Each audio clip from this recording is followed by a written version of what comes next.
اللہ پر یقین ہے کہ اللہ کرتا ہے، اللہ کھلاتا ہے، اللہ پالتا ہے، زندگی اور موت کا مالک اللہ ہے، عزت اور ذلت کا مالک اللہ ہے، بیماری اور شفا کا مالک اللہ ہے،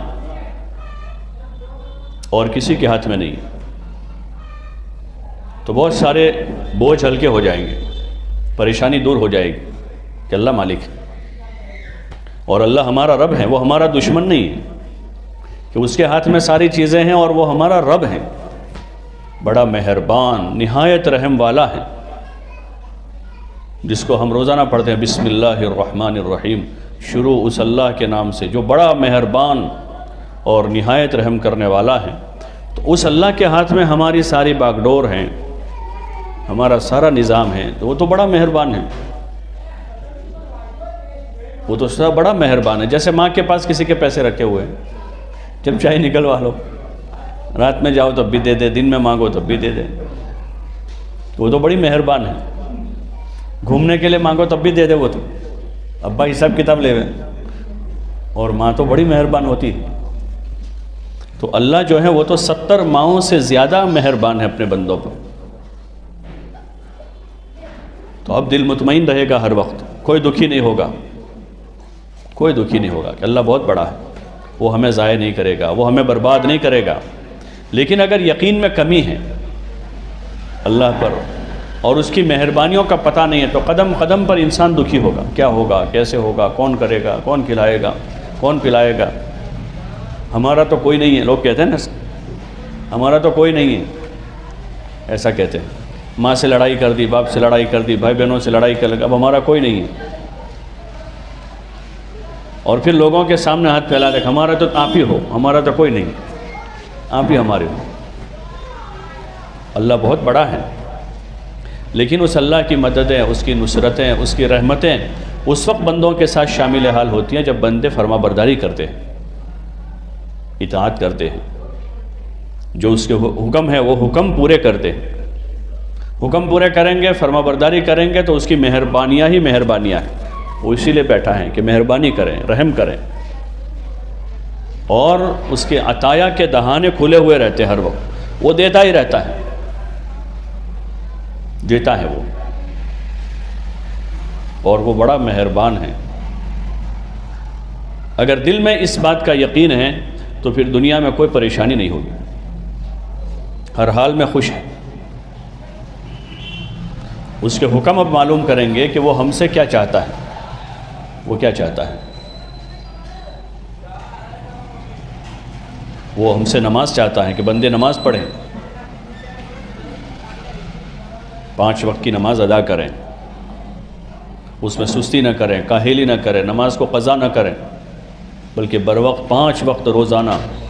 اہتمام کے ساتھ دھیان جما کر اچھی طرح وضو کر کے اور اچھے کپڑے پہن کر، اچھے کپڑے تو نماز کے لیے پہننے کے ہوتے ہیں، ایک زینت اللہ کے لیے ہے، خذوا زینتکم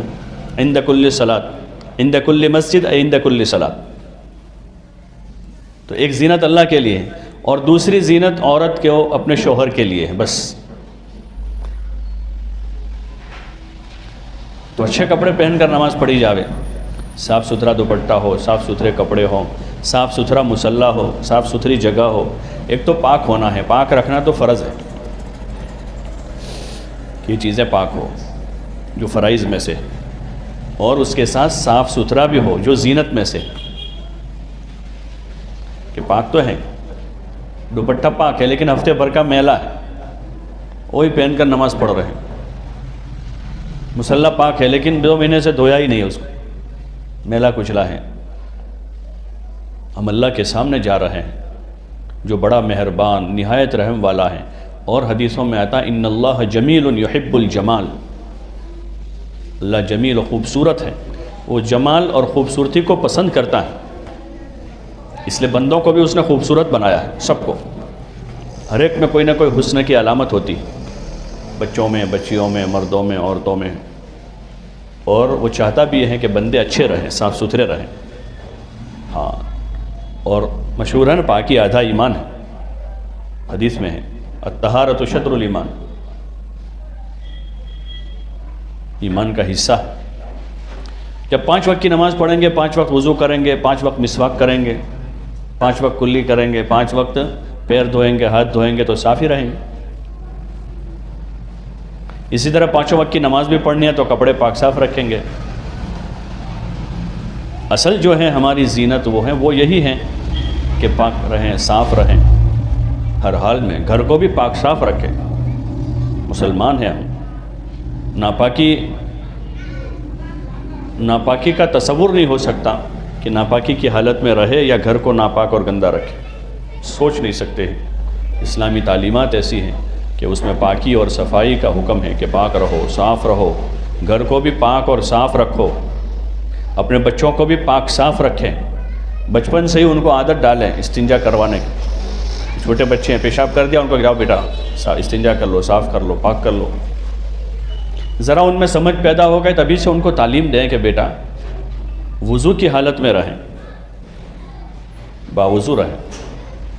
فرض نہیں ہے باوضو رہنا، لیکن ہمارے دین میں محمود چیز ہے کہ آدمی باوضو رہے، اچھی چیز ہے کہ ہر وقت وضو کی حالت میں رہے۔ اس سے شیاطین کا اثر کمزور پڑ جاتا ہے، وضو کی حالت میں شیطان کا اثر جو ہے وہ کمزور پڑ جاتا ہے،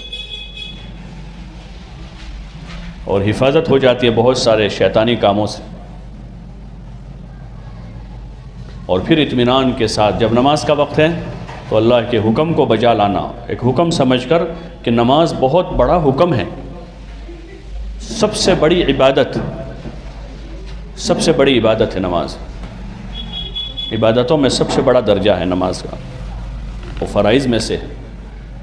اور گناہوں میں سب سے بڑا گناہ نماز کا چھوڑنا ہے، معمولی چیز نہیں ہے، اکبر الکبائر جسے کہتے ہیں، سب سے بڑا گناہ، کبیرہ گناہ ہے نماز چھوڑ دینا۔ اس لیے فضائل نماز میں حضرت شیخ نے نماز چھوڑنے پر وعیدوں کا ایک باب باندھا ہے، نماز کے چھوڑنے پر جو وعید ہے، اسی جگہ کہ میں چند جوانوں سے کہوں، ان لوگوں کے گھروں کو کہ جو بغیر عذر کے گھر میں پڑھ لیتے ہیں، چھوڑتے نہیں ہیں۔ مردوں کو مسجد میں باجماعت ادا کرنے کا حکم دیا تو کہا ایسے لوگوں کے گھروں کو جلا دو جا کر کہ جو بغیر عذر کے گھر میں پڑھ لیتے ہیں۔ اور چھوڑنے والوں کے بارے میں حضور صلی اللہ علیہ وسلم نے سخت وعید بیان فرمائی، کہا کہ جو جان بوجھ کر نماز چھوڑ دے وہ مذہب سے نکل جاتا ہے۔ ہاں، صحابہ کی ایک جماعت اور ائمہ میں سے تقریباً 3 اماموں کا یہ مذہب ہے۔ امام اعظم ہمارے امام ابو حنیفہ رحمۃ اللہ علیہ فرماتے ہیں کہ آدمی نکلے گا تو نہیں، لیکن بڑا کبیرہ گناہ ہے اس کو جو ہے قید کر دیا جائے کہ اتنا بڑا گناہ ہے، اس لیے کوشش کریں ہم کہ نماز نہ چھوڑیں۔